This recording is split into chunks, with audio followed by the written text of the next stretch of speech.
नमस्कार मंडळी, माझ्या युट्यूब चॅनल वरती तुमचं परत एकदा स्वागत आहे. आणि आजच्या व्हिडिओमध्ये आपण बघणार आहोत राहाता येथील बगाड यात्रा. ही परंपरा राहाता गावात आजही श्रद्धेने जपली जाते. तब्बल 700 वर्षांपासून चालत आलेली ही परंपरा केवळ धार्मिक विधी नाही, तर ती भक्तांच्या नवस्फूर्तीची जिवंत साक्ष मानली जाते. व्हिडिओ खूप जास्त इंटरेस्टिंग होणार आहे, त्यामुळे व्हिडिओ शेवटपर्यंत नक्की बघा आणि चॅनलवरती नवीन असाल तर चॅनलला सबस्क्राईब नक्की करा. चैत्र महिन्यात गावागावात यात्रा भरते, ज्यात वर्षानुवर्षे चालत आलेल्या प्रथा परंपरा जपल्या जातात. अशीच एक अनोखी परंपरा म्हणजे अहिल्यानगर जिल्ह्यातील राहाता गावामध्ये गळवंती. गळवंती म्हणजेच बगाड, ज्याला लाकडाचे एक मोठे झोकेसारखं रचनात्मक स्वरूप, ज्यावर नवस करणारे भक्त स्वतःला दोराने बांधून लटकतात. राजा वीरभद्र यात्रेतील एक नवस्फूर्तीचा एक भाग म्हणजे गळवंती. याला जिल्ह्यात आणि आसपासच्या भागात मोठं महत्व आहे. या यात्रेला चैत्र महिन्यात विशेष महत्व दिलं जातं. वीरभद्र देवाची गळवंती म्हणजे एक मोठी लाकडी झोका अथवा बगाड, ज्यावर नवस करणाऱ्या भक्तांना दोरांनी बांधून लटकवलं जातं. हे दृश्य एकदा का पाहिलं की मन हेलावून जातं आणि श्रद्धेने डोळे भरून येतात. येथे मागितलेला प्रत्येक नवस हा पूर्ण होतो.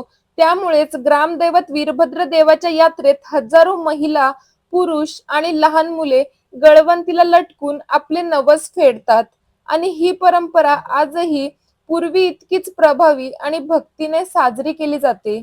राहाता गावातील गळवंती परंपरा ही महाराष्ट्रातील एक जिवंत लोकपरंपरा आहे. ही परंपरा सांस्कृतिक, धार्मिक आणि सामाजिक दृष्टिकोनातून अत्यंत महत्वाची मानली जाते. या परंपरेमुळे नुसतं गाव नाही, तर एकूणच समाज श्रद्धेच्या एका धाग्याने जोडला जातो. आज जेव्हा जग आधुनिकतेच्या दिशेने वाटचाल करत आहे, तेव्हा अशा लोकपरंपरा आणि धार्मिक विधी आपल्या मुळांशी आपलं नातं दृढ करत आहेत. राहाता येथील गळवंती परंपरा हे त्याचं सर्वोत्कृष्ट उदाहरण म्हणावं लागेल.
गावभर ढोल ताशांचे निनाद, लेझिमच्या गजरात चालणारी मिरवणुकीनं मन भारावून निघतं.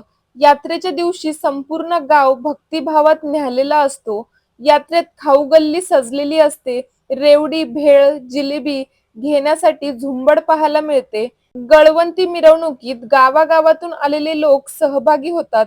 हे दृश्य पाहण्यासाठी परिसरातील हजारो भाविक येथे गर्दी करतात.